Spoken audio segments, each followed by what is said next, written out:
Je reviens de ma librairie, une de mes librairies favorites à Limoges, Page et Plume. Et littéralement, j'ai craqué, c'était prévu, ça fait très longtemps que là j'ai envie de retourner à ma librairie et vraiment de me faire plaisir. Donc j'avais déjà repéré, je savais déjà à peu près les livres qui m'intéressaient et voilà, je vais vous présenter tout ça. Et c'est l'occasion aussi pour moi de vous expliquer un peu où j'en suis au niveau lecture. Ça fait plusieurs mois vraiment que je suis au ralenti niveau lecture, je peux pas me forcer, enfin je pense que voilà, quand on passe par des périodes de notre vie où on a des difficultés quelles qu'elles soient, moi j'ai du mal à me concentrer sur la lecture, c'est extrêmement désagréable, donc j'ai pas envie de me mettre la pression et j'aime autant faire une pause, une vraie pause, et de reprendre vraiment quand j'en ressens profondément le besoin et l'envie. Alors pendant cette petite pause lecture, j'ai quand même lu mes Tintin, c'est l'aventure, donc ça c'est des éditions de Géo Magazine, c'est absolument une merveille, je sais pas si vous les connaissez, je crois que j'en avais parlé dans le vlog d'avant, mais ça date d'il y a un petit moment déjà.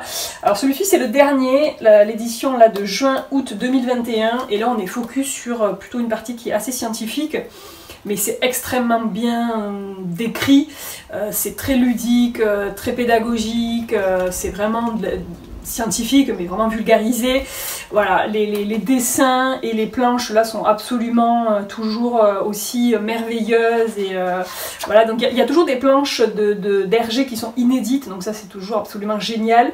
Il y a un parallèle souvent qui est fait avec d'autres personnages dans le monde de la BD ou autre, bref, c'est toujours un régal. Et celui-ci, c'était celui du trimestre d'avant, donc il y en a 4 par an, et moi je les adore. Je suis pas abonnée, mais je vais directement les acheter en librairie, et là on a des sous d'Égypte. Donc j'ai envie de me remettre progressivement à la lecture, et moi souvent, alors je sais pas vous, mais moi quand j'ai envie, là ça y est, là, de reprendre vraiment un rythme de lecture dans des romans, je reprends toujours par de la poésie. Ça c'est vraiment mon petit truc, je reprends pas direct avec un gros bouquin, un gros pavé. Enfin je sais pas si ça m'est déjà arrivé, mais j'aime bien reprendre assez progressivement, et là je me suis dit, qui de mieux que Mahmoud Darwish pour reprendre tranquillement. Donc là je me suis replongée sur ce recueil de poésie, La Terre nous est étroite, qui est extrêmement connu chez Darwish. Et waouh, je le redécouvre, hein, donc je suis trop contente. C'est un auteur palestinien, bon je pense que vous le connaissez. Peut-être que je ferai une vidéo quand j'aurai le temps, l'envie, etc. Mais bref, Darwish c'est vraiment un de mes auteurs étrangers chouchou, voilà, donc je vous le recommande grandement. Alors je vais tout de suite vous faire ce petit haul de livres que j'ai acheté. Alors le premier, voilà, c'est Sauve-toi, la vie t'appelle, donc ça c'est du contemporain, là c'est Boris Cyrulnik, c'est un neuropsychiatre français extrêmement connu. Alors moi je l'ai beaucoup suivi sur les conférences qu'il a faites, notamment celles de France Inter, je les ai dévorées. C'est un homme que j'apprécie énormément de par son éloquence et voilà, ce qu'il peut transmettre, c'est extrêmement clair. Je suis tombée un peu par hasard et comme j'apprécie le personnage, voilà, je me suis dit on va tester. Ensuite, alors ça je les ai déjà en fait, mais je les ai déjà, mais en fait je les ai prêtés, je sais plus à qui, et je n'arrive plus à les retrouver, chose qui est extrêmement désagréable. Je sais pas si ça vous le fait, je prête de temps en temps des livres et c'est rare en fait qu'on me les rende, donc c'est pas très agréable et j'ai du mal après à les redemander. Bref, j'ai repris les livres de Daniel Cordier sur Jean Moulin, La République des Catacombes, donc il y a le volume 1, le volume 2, donc là ils sont magnifiques, je sais même plus si je les avais, enfin ils n'étaient pas comme ça, donc je sais pas, là c'est l'édition Folio Histoire, donc je les trouve absolument magnifiques. Je m'y replongerai, c'est sûr, pas forcément cette année, mais c'est sûr que je m'y replongerai. Ils sont absolument magnifiques. Donc pour rappel, Daniel Cordier, c'était le secrétaire de Jean Moulin. Et je suis une passionnée de Jean Moulin. Et évidemment que ça, c'est indispensable pour moi dans ma bibliothèque. Voilà, donc je les ai déjà lus hein, il y a très longtemps, mais je les ai repris Comme ça je suis sûre de les avoir et je ne vais pas les prêter. Je me suis pris 2 Zweig, puisque j'en ai énormément entendu parler, notamment l'année dernière quand Nabolita avait fait le mois, un mois un auteurice. Zweig était souvent revenu, moi j'avais pris Zola, non j'avais pas pris Zola, j'avais pris Colette. Bref, et Zweig était beaucoup revenu, donc j'ai pris La confusion des sentiments. Et 24 heures de la vie d'une femme. J'en ai beaucoup entendu parler, mais je ne les ai pas lus, donc je sais que je vais aimer parce que Zweig, je l'adore. J'ai lu Lettre à une inconnue et Le joueur d'échecs, et je crois que j'en ai lu un 3e il y a très longtemps, mais je me souviens plus, je crois que c'est Amok, mais je me souviens plus trop. Bref. Donc je pense que je vais me régaler, en plus ce sont des nouvelles, enfin c'est très court donc ça va se lire assez vite. Donc ça c'est pareil, petite astuce pour reprendre la lecture aussi progressivement, c'est assez sympa. Ensuite, ça je le garde pour la fin. Ah oui, j'avais complètement oublié, j'ai pris ceci. Alors, Frédéric Lenoir, je ne le lis pas en fait Frédéric Lenoir. Vous devez le connaître, hein, je ne vais pas vous le présenter. Je n'ai lu aucun livre de Frédéric Lenoir, donc c'est plutôt un philosophe, penseur, voilà, des temps modernes, on va dire. Par contre, j'ai beaucoup écouté des podcasts, je suis très podcast, et je l'ai énormément écouté en podcast, en fait, sur différents podcasts.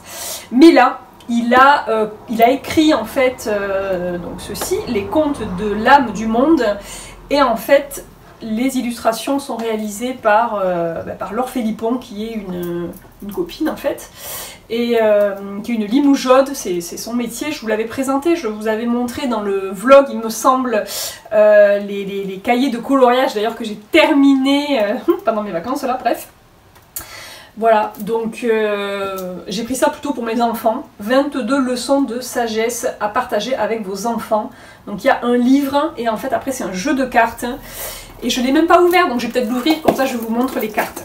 Alors ça se présente donc comme ceci, sous forme de coffret. Waouh, c'est super beau, je l'ai vraiment pris pour Laure. Parce que voilà, je ne l'aurais pas pris de moi-même si je ne connaissais pas là quelqu'un, l'illustratrice en l'occurrence. Donc on a ici un... c'est très joli, j'avoue que c'est très joli. Bon là je pense que vous, ça va pas forcément vous intéresser. Je suis pas sûre que vous regardiez cette vidéo pour ce genre de contenu. Mais bref, et là donc elle a dessiné des jolies cartes. Je sais pas si vous les verrez bien. Mais bref, voilà. Donc voilà, ça fera un petit cadeau pour mes garçons. Ensuite, on retourne dans l'histoire et ici, je suis tombée sur une biographie de Laure Moulin, la sœur de Jean Moulin, par Thomas Rabineau, qui est un jeune historien. Et j'ai lu d'ailleurs, je crois que je l'ai, pour vous le montrer, j'avais lu de Thomas Rabineau la biographie de Jean Moulin, l'autre Jean Moulin. Voilà, que j'avais bien aimé, c'était vraiment hyper intéressant d'avoir des détails sur le personnage de Jean Moulin, vraiment côté plutôt personnel, plutôt vie privée, son caractère, etc.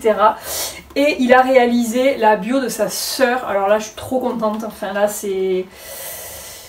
Waouh! Voilà, donc j'ai très hâte de lire ça, là. Franchement j'ai trop hâte.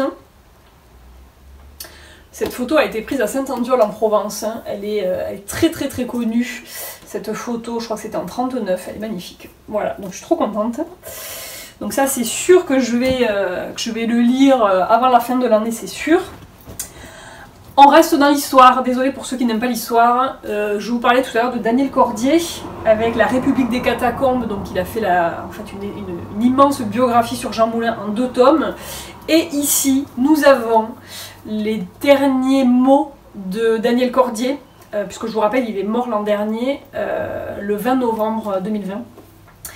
Et il a écrit, avant de mourir, ce livre en fait, hein, qui est sorti là, voilà, La victoire en pleurant, donc alias Caracalla. Donc ça retrace les années de 43 à 46. En fait, à partir du moment où Jean Moulin est parti, donc en juillet 43, jusqu'en 46, voilà, donc je n'ai même pas lu la 4e de couverture, je l'ai vu, je l'ai pris, j'ignorais que ces dernières mémoires allaient sortir. Donc je pense que je vais être extrêmement émue à la lecture, donc je me le réserve pour un moment... Voilà, je sais pas quand est-ce que je vais le lire, mais waouh, je pense que ça va être une lecture extrêmement poignante.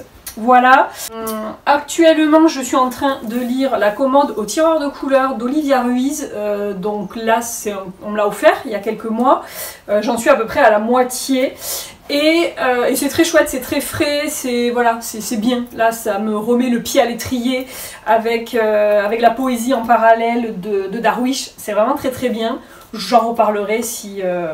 voilà, si j'en ai, si ça me parle. J'ai très envie de me replonger dans Aragon, mon auteur chouchou. Je n'ai pas lu Les Beaux Quartiers, c'est le deuxième tome du cycle Le Monde Réel, qui est composé de donc, Les Cloches de Bâle, Les Voyageurs de l'Impériale, Aurélien et les communistes, et Les Beaux Quartiers, donc je ne l'ai pas lu, c'est le dernier de ce cycle que je n'ai pas lu.